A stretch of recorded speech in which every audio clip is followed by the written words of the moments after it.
আজকে দেখলাম কাবা ঘর তওয়াফ করতেছে। বড় পিছে ইয়া বড় জুব্বা, ইয়া টুপি, টুপির পরে আবার তাস পরা রোমালের পরে। দেখলি মনে হলো জিব্রাইলের ছোট ভাই জান্নাত থেকে পালাই আইছে। এক সময় আমাদের দেশের এক নেতা বলতেন, খেলা হবে, খেলা হবে। কেরা বলেন তো? না না না না না, ওবাইদুল কাদেরের আগে আরেকজন বলেছিলেন, শামীম ওসমান, পীরে কামেল, শাহ সুফি, কুতুবে আমদানি, ওয়াসকরে রব্বানি, বিরাট দেশের সামদানি। উনি বলেছিলেন আমি দৈনিক 100 করে রেখে তাহাজ্জুদ নামাজ পড়ি। তারপরে বলেছিলেন কোরআন শরীফ পড়ি। ওরে তাহাজ্জুদ গুজারি। উনি যখন দেশ স্বাধীনের পরিবেশ আসলো তখন উনি বোরকা পরি পালাই গেছে। তখন মুখে কি ছিল না, দাড়ি ছিল না। আজকে দেখলাম কাবা ঘর তওয়াফ করতেছে। বড় পিছে ইয়া বড় জুব্বা, ইয়া টুপি, টুপির পরে আবার তাস পরা রোমালের পরে। দেখলি মনে হলো জিব্রাইলের ছোট ভাই জান্নাত থেকে পালাই আইছে। আরে বাপ রে বাপ, কি আল্লাহর ওলি।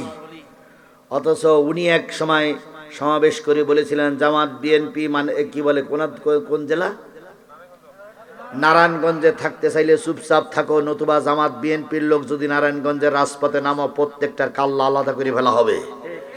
আজকে সেই জামাত বিএনপিরা গোটা দেশ ঘুরে বেড়াচ্ছে, আর তোমরা বোরকা পরে চলে গেছো।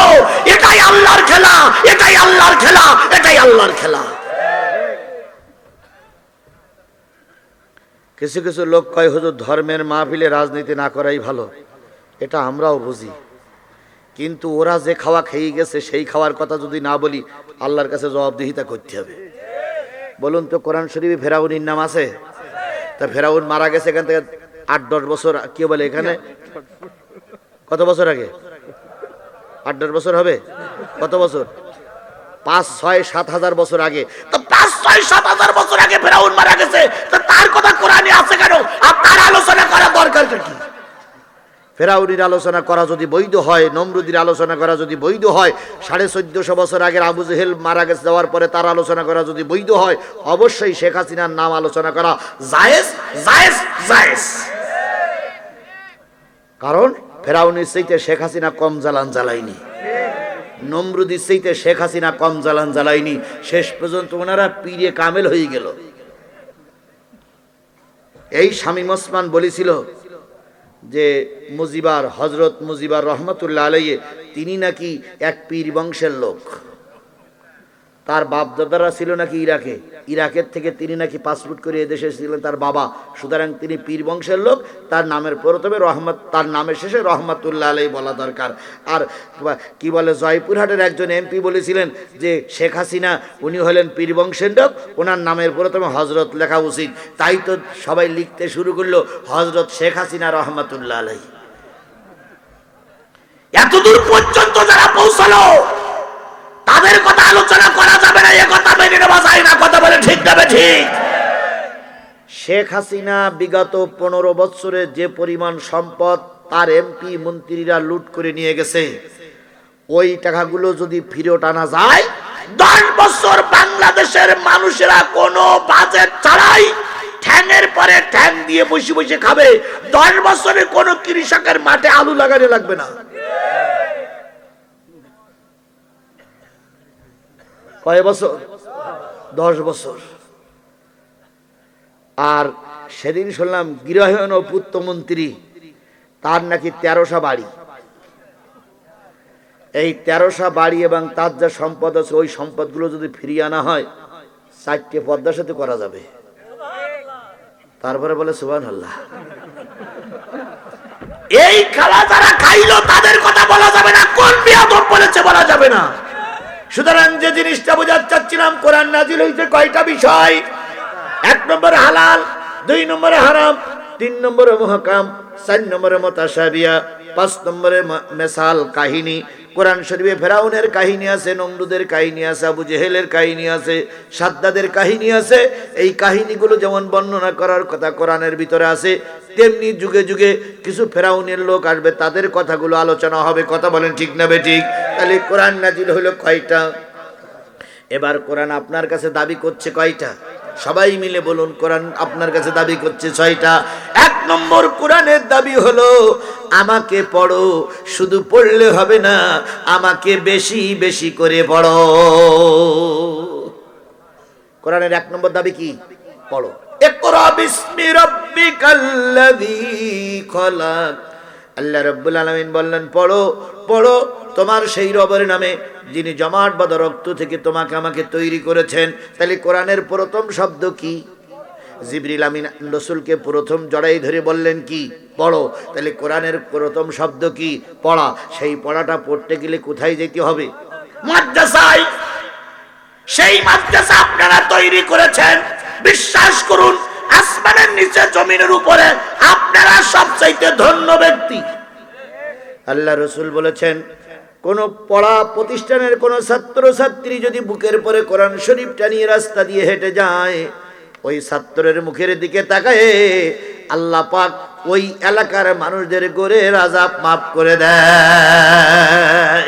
এই জন্য কোরআনের প্রথম দাবি কি? পড়ো। তাহলে পড়তে হবে। এবার ভুল পড়তে হবে না, সংশোধন করে পড়তে হবে। আল্লাহ বলেন ওয়ারাতিলিল কুরআনা তারতিলা। মাখরাজ তাজবিদ সহকারে সহি শুদ্ধ করে আল্লাহর কোরআন তেলাওয়াত করো। এটাই হলো কোরআনের প্রথম দাবি। কোরআনের প্রথম দাবি কি? পড়তে হবে সহি করে। সহি করে পড়তে আমরা রাজি আছি না নাই? কিছু সংখ্যক লোক সেই সাবেক কালে পড়েছিলেন দাদা দাদির কাছে কুলু আল্লাহু আহাদ আল্লাহ সামাদ লাম ইয়ালিদ ওয়ালাম ইউলাদ কুল্লাহু কুন। আছে না? আছে না? আছে না? আলাম তারা কাইফা ফালা ফালা রাব্বুকা বিআজমিন।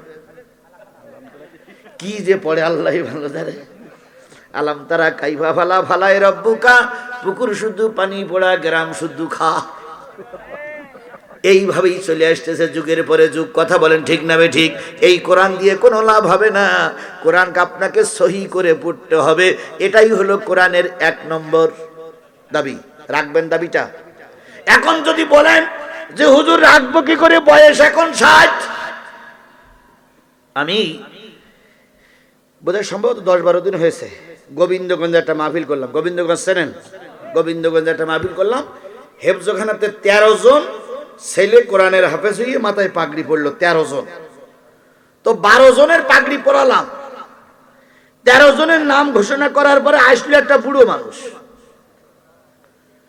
55-60 বছর বয়স। আমি বললাম চাচা সরি যান, 13 নম্বর হাফেজের আসতে দেন। চাচা বলতে আমি সেই লোক।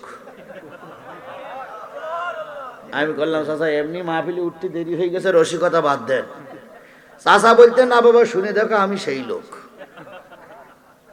আমি বললাম আপনি সেই লোক, বয়স কত? তো বলতে বয়স 60-র কাছাকাছি। আমি চিন্তা করলাম 60 বছরের হাফেজ। আমি জিজ্ঞেস করলাম মুরব্বী এই বয়সে কোরআনের হাফেজ হলেন কি করে? উনি তখন 2 মিনিট সময় নিয়ে বললেন হুজুর আমি সংক্ষেপে বলি, আমি এই মসজিদের মুয়াজ্জিন ছিলাম, পাশে হলো হেফজখানা। আমার আজান সহি হতো না। হাফেজ সাহেব আমাকে বললেন মুরব্বী আজান সহি হয় না। কমিটির সভাপতি বললেন আজান সহি হয় না। আমি টার্গেট নিলাম কি কাজ করলে আজান সহি হবে, হুজুরির কাছ থেকে শিখে নেব। আমি মাসকান ধরে ধরে ট্রেনিং দিলাম, দেখলাম আজান আমার সহি হয়ে গেছে। এবার আমি বুড়ি মানুষ টার্গেট নিলাম, যদি আজান সহি হয় কোরআন কেন সহি হবে না? আজান যদি সহি হয় কোরআন কেন সহি হবে না? ওই 60 বছরের বুড়া বললেন হুজুর আমি কোরআন সহি করে পড়তে শুরু করলাম, যে সূরা কেরাত গুলো ভুল ছিল সেগুলো সংশোধন করলাম। এবার টার্গেট নিলাম বুড়ো বয়সে সূরা কেরাত যদি সংশোধন করা যায় ওরা কোরআনের হাফেজ হয়, আমি কেন হাফেজ হতে পারবো না? আমি দীর্ঘ 8-9 বছর ধরে ধরে চেষ্টা মেহনত করতেছি, রাত দিন 24 ঘন্টা হেফজখানায় পড়ে থাকি। হাফেজ সাহেবরা আমারে দাদা বলি ডাকে, আর আমি ওদের পোতার মতন মনে করি। একসঙ্গে পড়তে পড়তে এবছর আমি কোরআনের 30 পারা মুখস্থ করে ফেলেছি। এই জন্য 13 নম্বর হাফেজ আমি। আমি বুড়া মানুষটারে বুকের ভিতরে জড়াই ধরে বললাম আল্লাহ তুমি পারলে 60 বছরের বুড়ারেও হাফেজ বানাতে পারো। সুতরাং আজকের এই কোরআনের মাহফিল থেকে শিক্ষা নিতে হবে, এখানে হেফজখানা আছে, মসজিদের ইমাম আছে, হাফিজি ছাত্ররা আছে, অনেকের ছাত্রদের লজিং রাখেন, খেতে দেন, সময় করে হাফেজ সাহেবদের সঙ্গে একটু বসে কোরআনটা সহি করে পড়তে হবে। একটা সহি করে কোরআন যদি পড়তে পারেন, আলিফ লাম মিম তিনটা অক্ষর যদি কোনো ব্যক্তি পড়ে, তার আমলনামায় বিনা কষ্টে 30টা নেকি লেখা হয়ে যায়। এই জন্য কোরআনের 1 নম্বর দাবি হলো পড়ো। কিভাবে পড়ো? সহি শুদ্ধ করে পড়ো, চেষ্টা করব ইনশাআল্লাহ। 2 নম্বর কোরআনের দাবি শুধু পড়লেই হবে না, বুঝে বুঝে পড়ো। কি করে পড়তে হবে? বুঝে বুঝে পড়তে হবে। এখন বাংলাদেশ জামাত ইসলামে আপনারা করেন কিনা আমার জানার কথা নয়, তবে বাংলাদেশ জামাত ইসলামের যিনি আমির তিনি কি আলেম না জেনারেল শিক্ষিত? কিছু লোক এইবার ফতোয়া দিচ্ছে বৃহত্তর আন্দোলন বাংলাদেশ জামাত ইসলামী আন্দোলনের আমির তিনি জেনারেল শিক্ষিত কি করে হয়? তার যা তেলাওয়াত, তার যা হাদিস এবং জ্ঞানের ভিতরে পাণ্ডিত্য, জ্ঞানে এবং হাদিস এবং জ্ঞানে পাণ্ডিত্য আছে, আমাদের মতন 3 পৃষ্ঠা পড়া মৌলবীর সে পাণ্ডিত্য নাই। এখানেও দেখেন এই যে প্রতিষ্ঠানটা চলছে, এই প্রতিষ্ঠানের সাধারণ লোক যতটুকু না বিরোধিতা করে, কিছু মৌলবীরা তার চাইতে বেশি বিরোধিতা করে। কি বলেন বলেন বলেন বলেন, এটা কি আমার কানে কেউ দিয়েছেন? দেওয়া লাগেনি। মৌলবীদের শত্রু, হুজুররাই হুজুরদের শত্রু। আল্লাহর কসম, যদি মৌলবীদের শত্রু না হতো, আল্লাহ না সাইদি জেলে যেত না। আগামীতে যদি মৌলবীদের শত্রু না হয়, এই সমাজ কোরআনের সমাজ হয়ে যাবে, এই দেশ কোরআনের দেশ হয়ে যাবে। আমার মেয়র সাহেব বলতেছিলেন যে হুজুরদের ভিতরে হুজুরদের দ্বন্দ্ব, ও ভাই এটা নতুন কিছু নয়, এটা অনেক পুরানো থেকে চলে আসতেছে। তাবলীগের ভাইরা এতদিন পর্যন্ত বলতো যে মুসলমানের সঙ্গে মুসলমানের কিসের দ্বন্দ্ব? ও তাবলীগ ভাই, তোমরা এই ফতোয়ার পরে যদি টিকে থাকো, তাহলে ইস্তেমা করতে গিয়ে মারামারি করলি কেন? কি মরিনি? যারা মেরিছে ওরাও টুপিওয়ালা, যারা মরিছে ওরাও টুপিওয়ালা। সুতরাং টুপিওয়ালারাও হকের পক্ষে থাকলে লোক সংখ্যা 4 জন হোক, যেটা হক সেটা হকই, আর বাতিলের পক্ষে 30 জন থাক, যেটা বাতিল সেটা বাতিলই। কথা বলেন। সুতরাং মেয়র সাহেব আপনি নাই, কিন্তু আপনি একটা জিনিস মনে রাখবেন, ইসলামের প্রথম থেকে দ্বন্দ্ব চলছে, এখনো দ্বন্দ্ব আছে, দ্বন্দ্ব থাকবে, তবে সেই দ্বন্দ্বগুলো কোরআন কায়েমের ব্যাপারে আমরা সবাই একমত। কথা বলেন। সেদিন আমিরে জামাত বলেছে আমরা সব দলের সঙ্গে মিলেমিশে কাজ করছি। আলহামদুলিল্লাহ, আমি গতকালকে না পরশুদিন পীরগঞ্জে মাহফিল করে আসার পরে উল্লাপাড়ায় মাহফিল করলাম। নবাবগঞ্জের এক মসজিদে, আহলে হাদিস মসজিদে আমি নামাজ পড়েছি।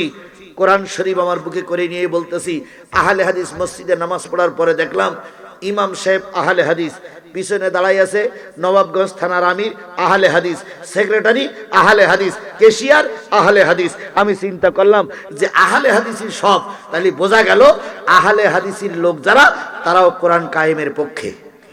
হানাফি মাযহাবের লোক যারা, তারাও কোরআন কায়েমের পক্ষে। কথা বলেন ঠিক না বেঠিক? কিছু বাতিল ফেরকারা আছে, এরা কখনো দ্বীন কায়েমের পক্ষে আসে না। সুতরাং কোরআন শরীফটা বুঝে বুঝে পড়তে হবে।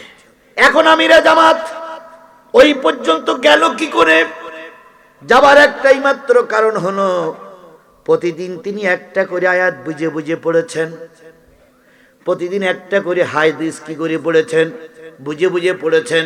প্রতিদিন ইসলামী সাহিত্য কমপক্ষে 10 পৃষ্ঠা তিনি মনোযোগ দিয়ে পড়েছেন। প্রতিদিন কয়েকটা জামাতে নামাজ পড়েছেন, 5 ওয়াক্ত জামাতে নামাজ পড়েছেন, দাওয়াতি কাজ করেছেন, টার্গেট নিয়েছেন, সময় দিয়েছেন, সময় দিয়ে দাওয়াতি কাজ করে 5 ওয়াক্ত নামাজ পড়ে, হাদিস পড়ে, কোরআন পড়ে তিনি এখন গোটা দেশের শীর্ষস্থানে চলে গেছে।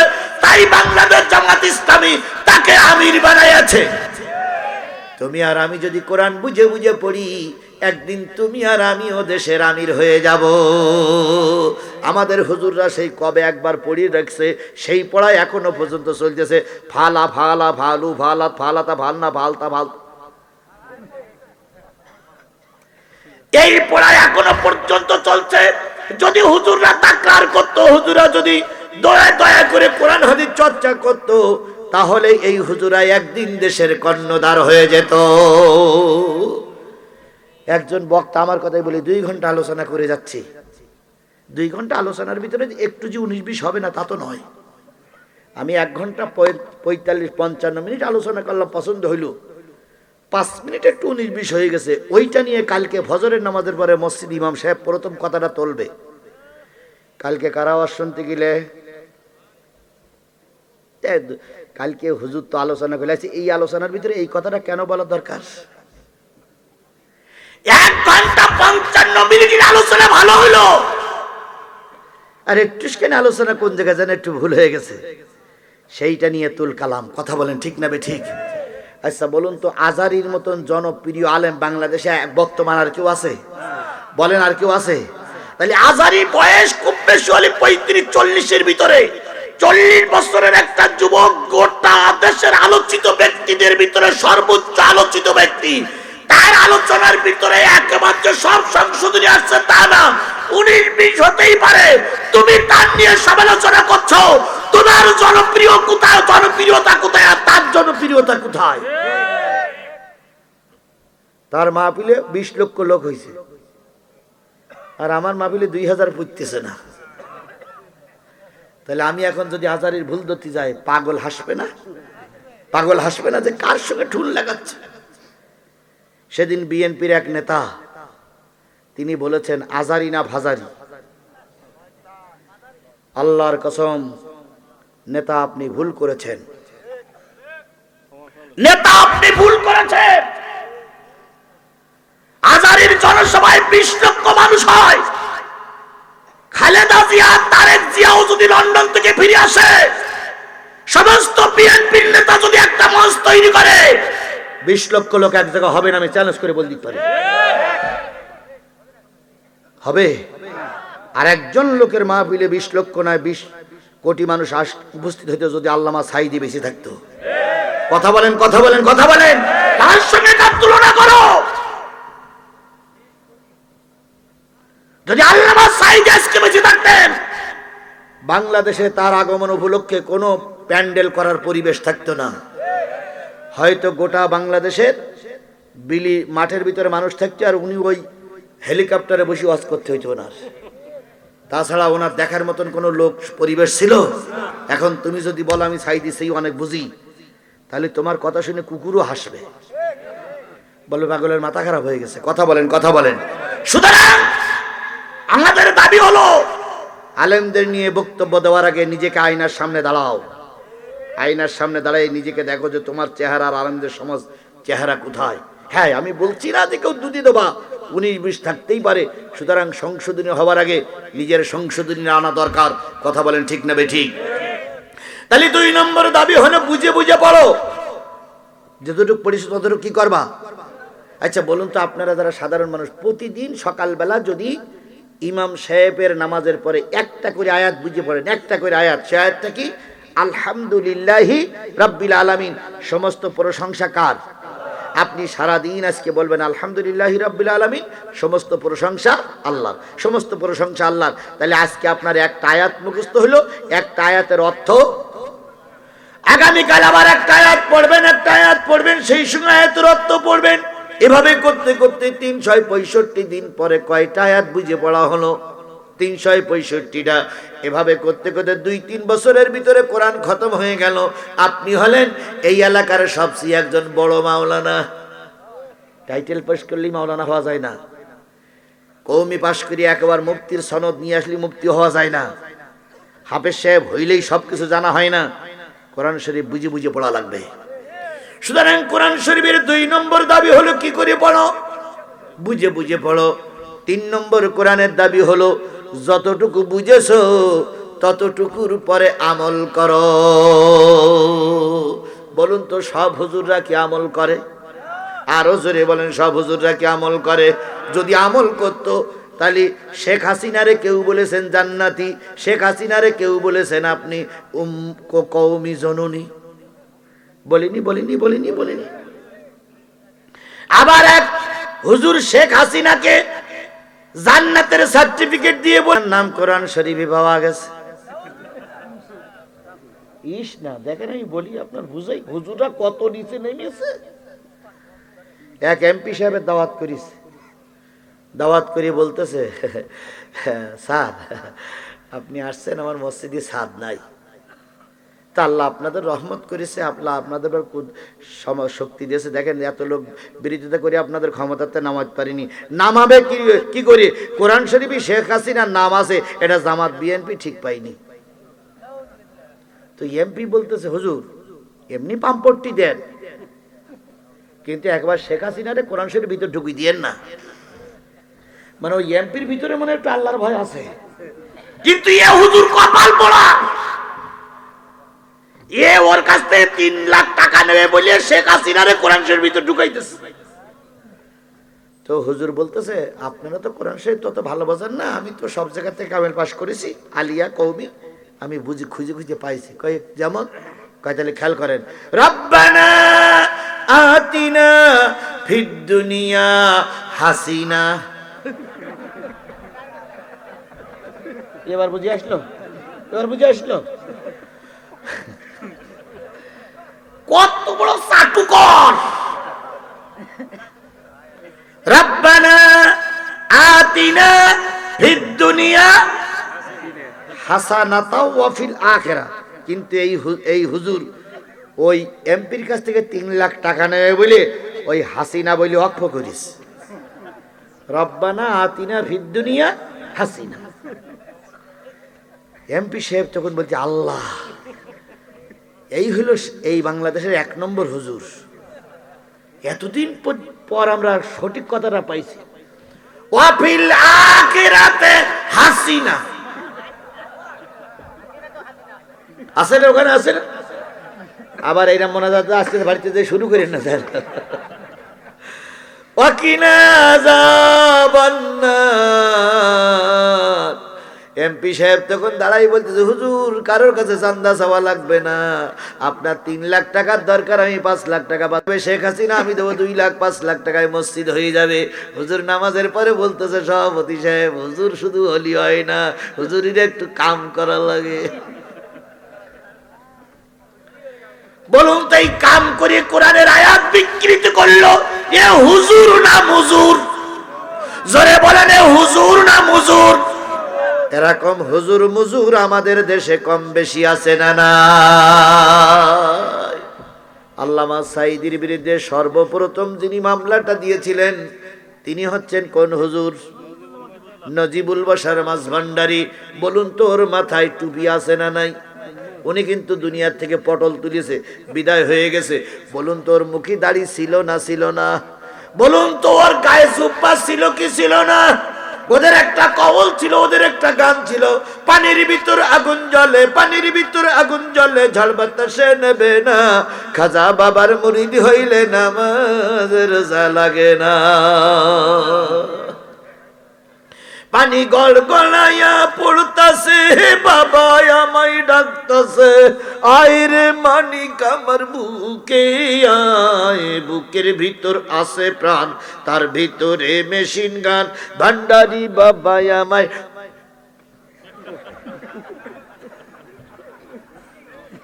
এ লোকেরা আমাদের দেশে ছিল না ছিল না? বিশ্বাস করুন, পীর যে সমাজে থাকবে না তা নয়। পীর মানে হলো বুড়া। পীর মানে কি? বুড়া। কিসের বুড়া? জ্ঞানের বুড়া। সেই পীর যদি কোরআন হাদিসের জ্ঞানে জ্ঞানী হয় আমরা তাকে স্যালুট জানাই, কিন্তু কোরআন হাদিসের বাইরে যদি কেউ পীর নামক দাবি করো, পীর নামের শয়তান। কিছু পীর নামের শয়তান আছে চুল কাটে না, দাড়িও কাটে না, গোবও কাটে না, বগলের তা আছে 3.5 হাত লম্বা হয়েছে, সেগুলো কাটে না। ওর নিচে আরেকটু নিচে গেলে আরো কিছু চুল আছে, সেগুলো কাটে না। পাশে গেলে মনে হয় গন্ধ ছাগল। এই পীর বছরে একবার গোসল করে, আর ওই পীরের চেয়ারে বসে যখন গোসল দেওয়া হয় তখন ওই পীরের শয়তান মুরিদিরা ওই পানিগুলো যে নালা দিয়ে যায় ওই নালায় গেলাস ধরি বসে থাকে। এই পানি গিলি ওই পানি বরকতের পানি মনে করি খায়। আচ্ছা বলেন তো, তুমি একটা মানুষ, তোর ভিতরে কি একটু নসিবত নেই? মাথা চুল নাই ধুয়ে আসলো মেনে নেওয়া গেল, দাড়ি নাই ধুয়ে আসলো মেনে নেওয়া গেল, বগলের তাও মেনে নেওয়া কিছুটা গেল, কিন্তু আরো নিচে কিছু যাওয়ার পরে যে চুলগুলো ধুয়ে যাচ্ছে, কি বোঝেন না আমার কথা? বোঝেন না আমার কথা? বোঝেন?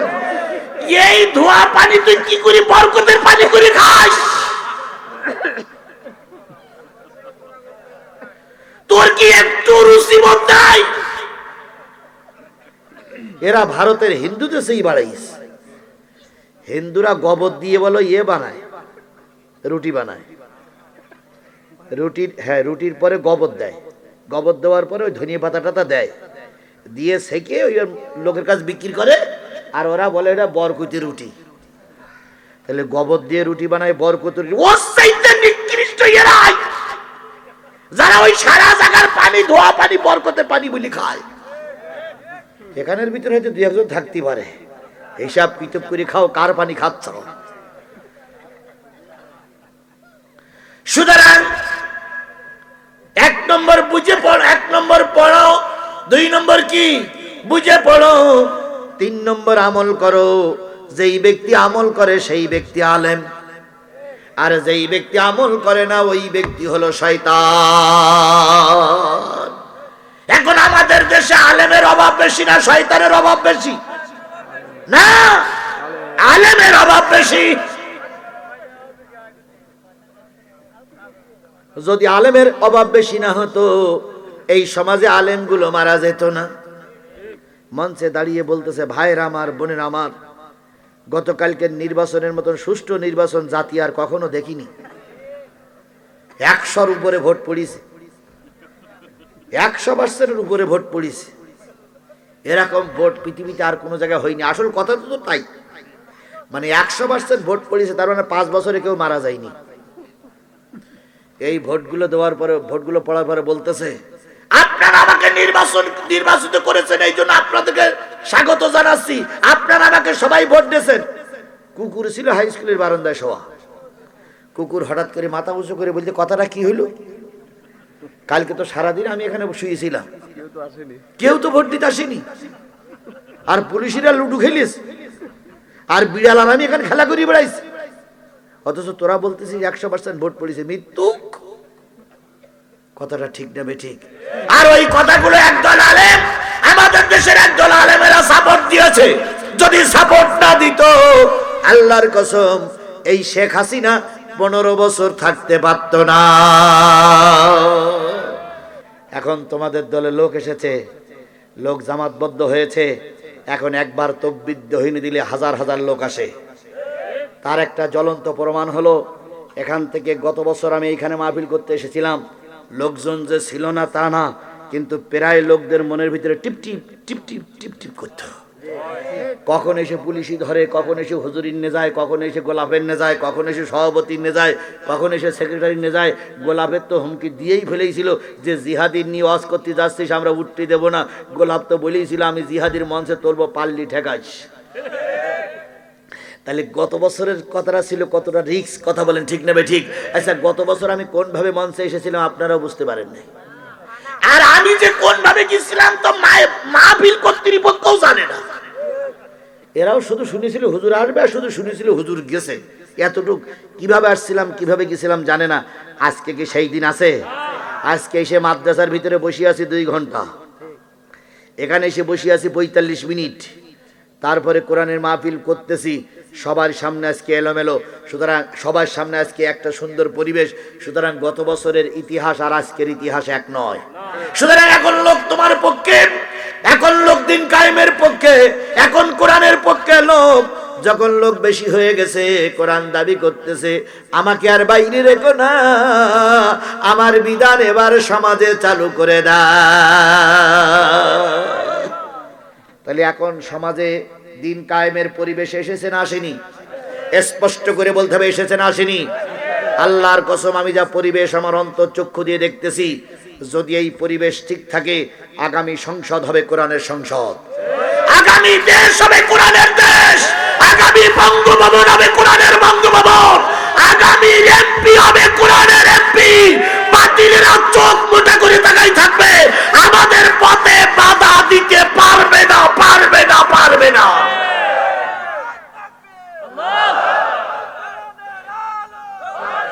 তাদের সেই সমাজ প্রতিষ্ঠার জন্য আপনাদের একটা কাজ করতে হবে।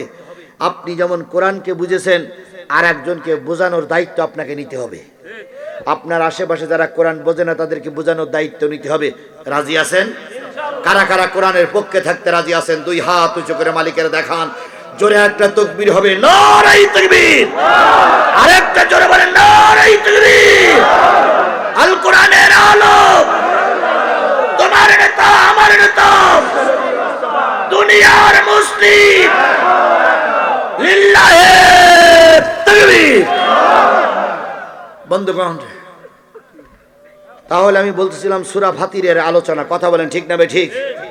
আলোচনা আজকে আর অল্প সময় চলবে। আগামীকাল আমার মাহফিল আছে আপনাদের পাশেই, সকলকে দিনই দাওয়াত দিলাম। সেটা হলো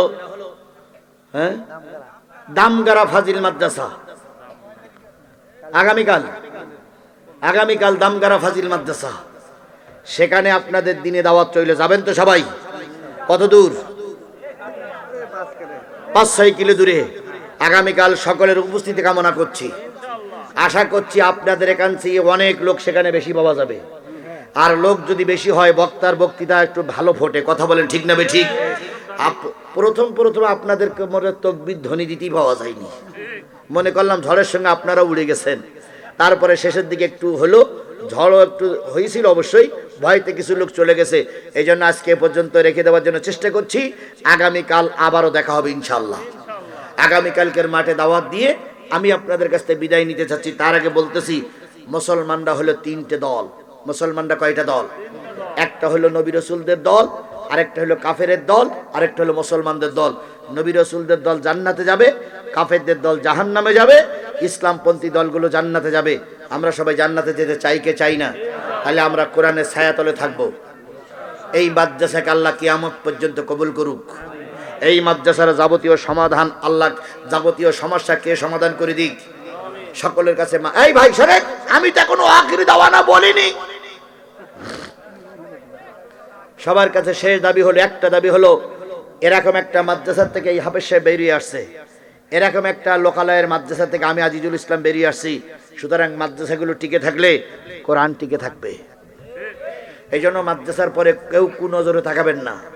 মাদ্রাসার ভিতরে একটা প্রতিষ্ঠান চলতে গেলে ভালো মন্দ থাকে, এর জন্য দলাদলি করবেন না। দলাদলি না করে প্রতিষ্ঠান টিকায় রাখার জন্য সবাই চেষ্টা করবেন। এই চেষ্টা করতে গেলে দুটো কাজ করতে হবে, একটা হচ্ছে বেশি বেশি লজিং রাখবেন আর ছাত্র দেবেন।